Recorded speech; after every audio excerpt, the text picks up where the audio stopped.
epic or an epic fail? I mean, it looks really good. A little bit too hot.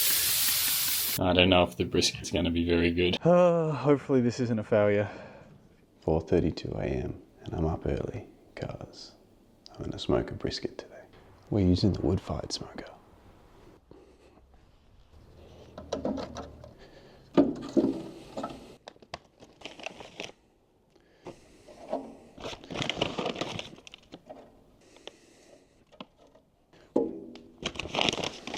Using red gum today. So this is how I like to make my fire. Large piece of wood on each side, and then just stack them up on top. The air flows through from here into there. So there's kind of a tunnel for the air. Let's light her up.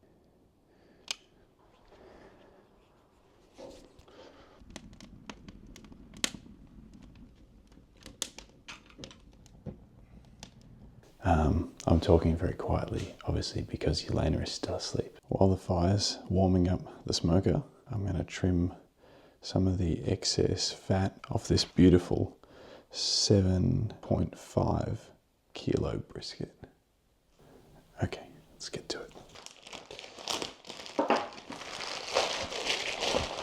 Trimming the excess fat and the shape of a brisket is still something I'm learning. I've learned most of it by reading Aaron Franklin's book and watching YouTube videos, and I still don't really know what I'm doing. So if you know what you're doing, comment below and tell me what I could do better.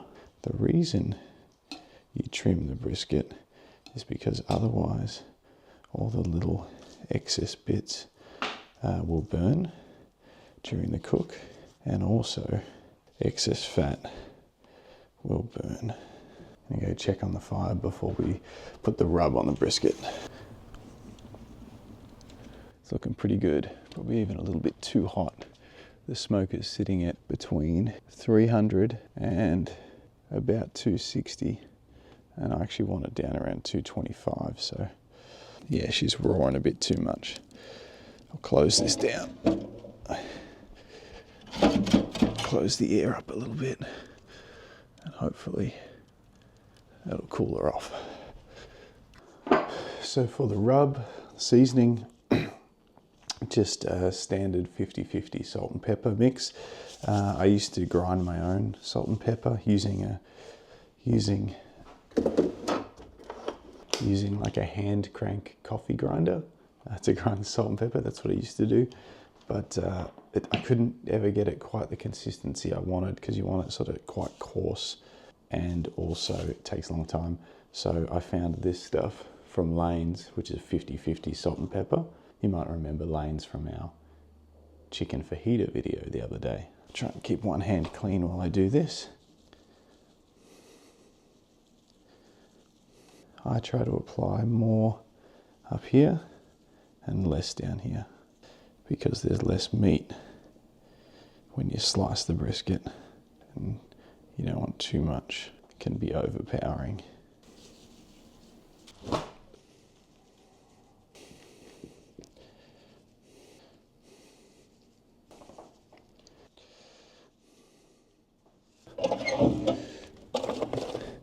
But what are we at?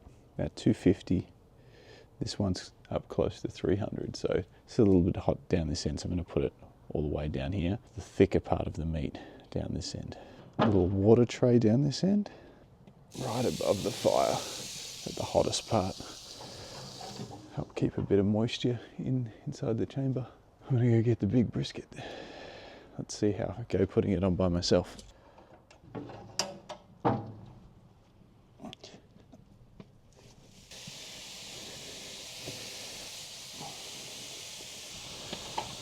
That means she was a little bit too hot in there. So the brisket went in at 5:40 a.m. and the first 3 hours, I really try not to even lift the lid to look at it at all. The main thing I'm going to do for the next 3 hours is try and keep the fire really consistent, because this is when most of the smoke flavour goes into the meat. It's a really important part of the cook, and so I'm going to try and keep the temperature in the smoke chamber I think I'm going to actually aim fairly low today, and I'm going to try and keep it at around 225 degrees Fahrenheit. Sometimes I've cooked it up to 275 degrees Fahrenheit, but I just think with this particular cut of meat, slower and longer is going to be better. That's why I woke up so early this morning. I think this one could take around 12 hours, so it might not be done until 6 p.m. tonight. Then it usually needs an hour to rest, so we actually might be cutting it fine to see if we can even eat it in time for dinner. We'll see.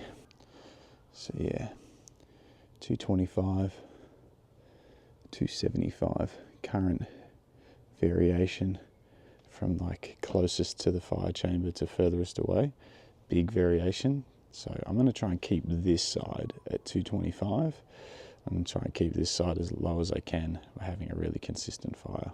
This Huck Chubby that we're smoking on today, this is my first smoker. It's obviously a wood smoker, old school offset smoker. So you put a fire in this end and smoke comes out this end, and that's it. It's pretty straightforward. Put the meat in the middle. But it actually come with just one thermometer up here.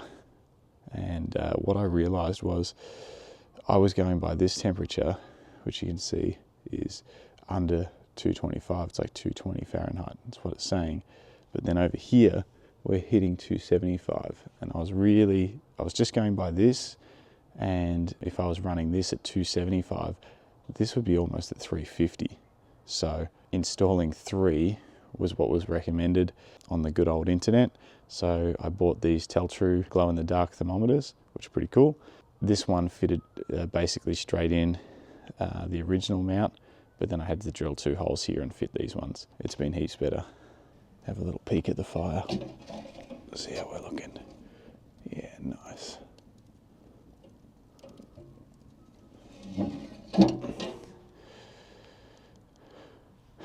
Okay, I'm gonna go inside, clean the kitchen and make a coffee.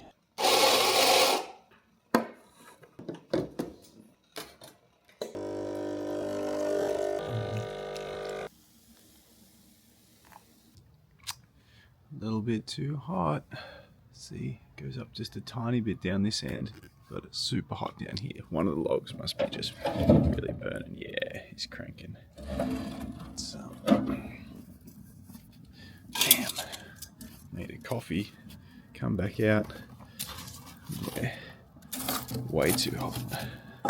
Just gonna move the fire away a little bit. Hopefully bring the temp down. Opening the fire door lets all the heat just come straight up instead of going through. That'll bring the temp down here fairly quickly.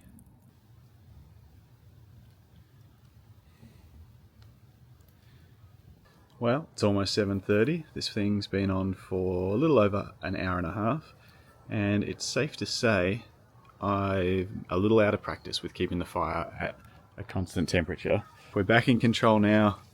275 the hotter end and 225 on the cooler end, but this was way up over 300 before I set the fire cranking a little too hard, but we're looking good now. You can hear it sizzling in there.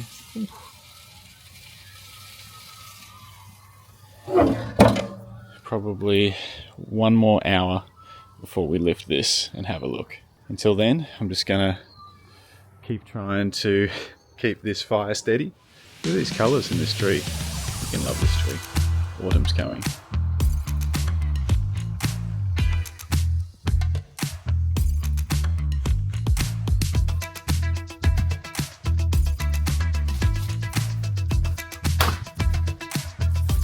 Just trying to split up some smaller bits of wood. I can keep this fire under control.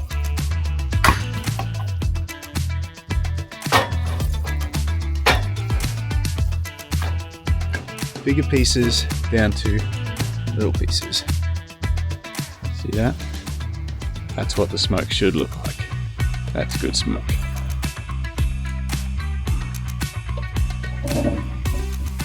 Alright, it's 8:40 a.m. We're 3 hours into our cook. I'm about to lift the lid and have our first peek at the brisket, see how it's going, and also give it a spray down with this, which is a 50-50 mix of apple cider vinegar and water.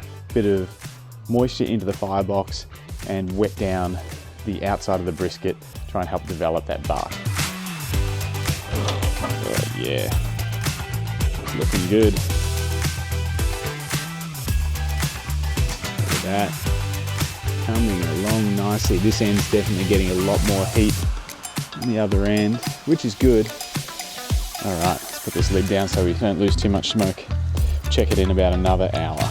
While we're here, check how the fire's going. Put a little bit more wood on there.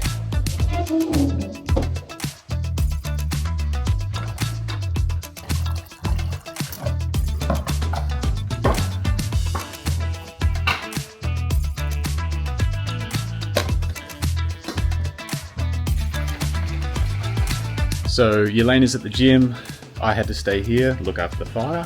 So I'm going to do today's workout in the shed. I'm going to change it a little bit and do safety squat bar for the back squats, and I'll be using the C2 bike erg for the bike cows.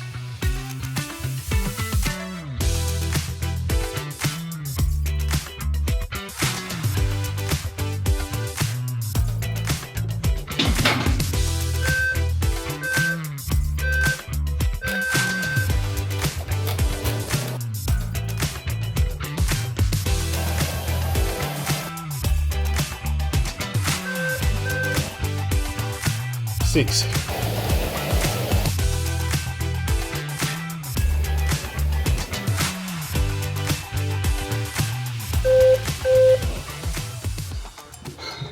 Six one on the buzzer. God damn. Done. Time to check on the brisket.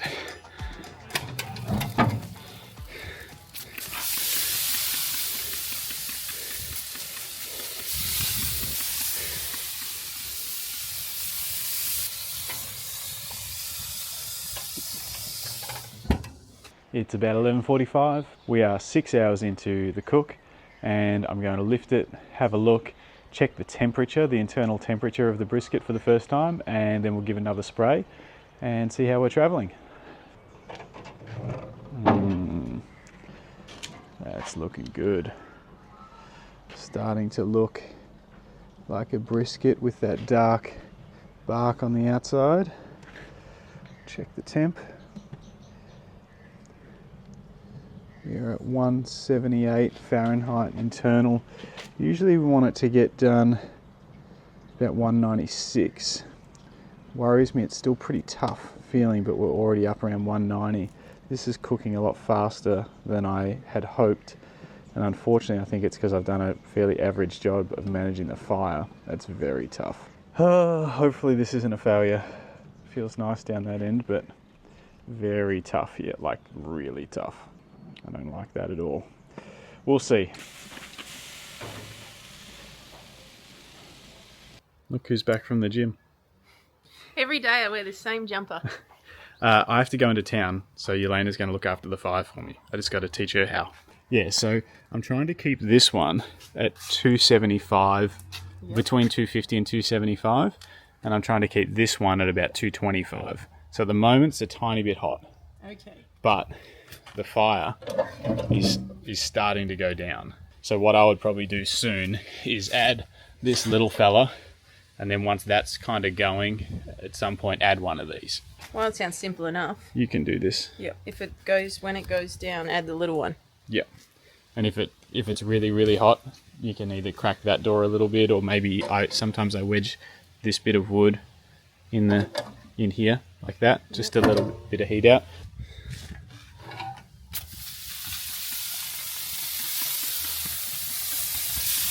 Looking good, but it's feeling a little bit tough. I'm a bit worried I might have ruined it. You're a bit tough. Okay, good luck. Okay, so it dropped because I opened it. Yep. And it should go back up. It'll come back up, but then it'll slowly start to drop as the fire runs out. 8 hours in. This is done way sooner than I thought, and I don't think that's a good thing. It's nice and soft there though. Not so much there. That's really tough. That's not good. I don't know about this bit of meat. Give it a little bit longer. It's 3 p.m. I'm hoping the brisket is getting close to done. I'm going to check it in a minute, but before I do that, I thought I'd tell you about some of the things that I've learnt since taking up this meat smoking thing around 4 years ago. Number one, it's hard. I mucked up the first few briskets. There's a solid chance I'm going to ruin today's brisket. We'll see. It does feel a little bit tougher than normal and should be feeling pretty soft right now. So it is tricky. There are easier meats, like pulled pork is a little bit easier than brisket. Even beef ribs are easier and delicious. So there's easier meats to start with than brisket, but brisket is awesome when it works. And it's a great way to feed a large group of people. This is the book I was talking about, Aaron Franklin's A Meat Smoking Manifesto from Franklin Barbecue. It's great. It's really simple, focuses on the basics. I think if you are looking to get into smoking meat, this book is a great way to do it. One thing I did that I think if I could go back in time and change would be I bought the Hark Chubby wood offset smoker. I bought that as my first smoker. I think if I could go back in time, I would have bought an entry-level Traeger pellet smoker. I've actually had one of those. It was much easier. Set and forget all day. Temperature stays constant. So then you're really only worried about how you're cooking your meat, not worried about the fire. If I could go back in time, I would start with one of those. One of the other main things I've learned is that the good quality meat really helps. I wouldn't go buying meat from the supermarket. It doesn't have to be the most expensive meat, but go to a butcher. I go to Meats on Mitchell here in Bendigo, but go to your local butcher, especially if there's one that has a bit of knowledge about smoking meat. Ask them for advice, buy the right cut of meat, and start off on the right foot. They're my tips. If you have any other questions, or if you've got some advice for me, comment below. I wouldn't put too much effort into the edit. Okay. I don't know if the brisket's going to be very good. Oh, you can pretend like it's good. It's 3:48, which means we're 10 hours in, and I think it might be done. I'm going to probe it now, see where we're at, and if it's ready, I'll pull it out, wrap it in brown butcher's paper, and put it in an esky to keep it warm for about an hour until it's ready to eat. Good. It's jiggling now, which is a good sign. 201. All right, I'm calling it. It's coming out. With big bits of meat like this, the only way to really take them off the smoker is with gloves.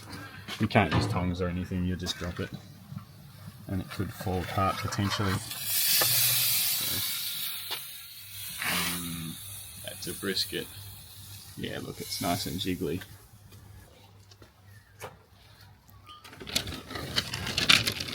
Getting some shots.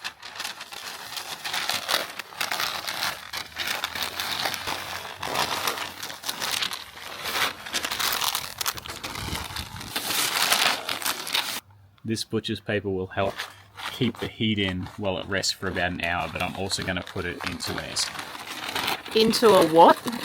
cooler. A Yeti esky? My Christmas present. Is it a Yeti esky though? A Yeti cooler? I don't know. We're in Australia, mate. Yeah, but isn't esky a brand?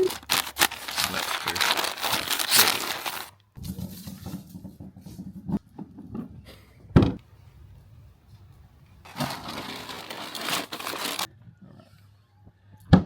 Time to see if this brisket is epic or an epic fail.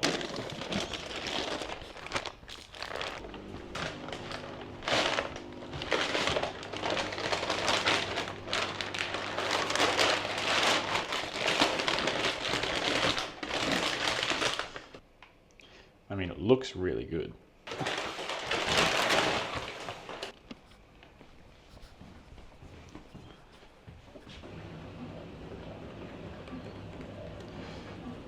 It's a bit tough down the bottom there. Yeah, it's tough. I've done something wrong, but oh, and look, I didn't trim enough fat off this bit. I mean, smoky, a little bit overcooked on the bottom. Let's have a look on this side. A little bit overcooked, too much fat. I didn't trim enough fat off. What if I slice off a bit for you to try? There's going to be plenty of bits for nachos. Yeah, I think this is going to be more brisket nachos offcuts than delicious brisket slices. Look, it's all, yeah, this isn't good at all. See what it tastes like.